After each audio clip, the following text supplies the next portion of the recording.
So ఆయనకున్న కరుణ వల్ల మీరు ఇందాక అన్నారు కదా, అపారమైన కరుణ వల్ల భగవంతుడు విగ్రహ రూపాన్ని దాల్చాడు. దాల్చినప్పుడు ఆ విగ్రహం ద్వారా మనం పరమాత్మను చేరుకోవడానికి లేదా భగవంతుని ఆరాధించడానికి ఒక అవకాశం ఏర్పడింది. దీన్ని ఏమంటాం మనం జనరల్గా, ఇది మనం ఎక్కడో స్వయంభూ అంటాం కదా. స్వయంభూ లింగాలు కావచ్చు, స్వయంభూ విగ్రహాలు కావచ్చు, తిరుపతి ఉంది, ఇలాంటి చోట్ల ఉంది స్వయంభూ. దాన్ని ఎవరు మనిషి తయారు చేసింది కాదు. ఇది స్వయంభూ క్షేత్రాలు కాకుండా రెండో దశలో ఏముంటుందంటే మానవ నిర్మిత క్షేత్రాలు ఉంటాయి కదా.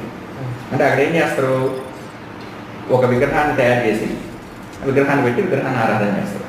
అక్కడ ఏం చేస్తారంటే మనం ఒక ఉదాహరణ చూద్దాం.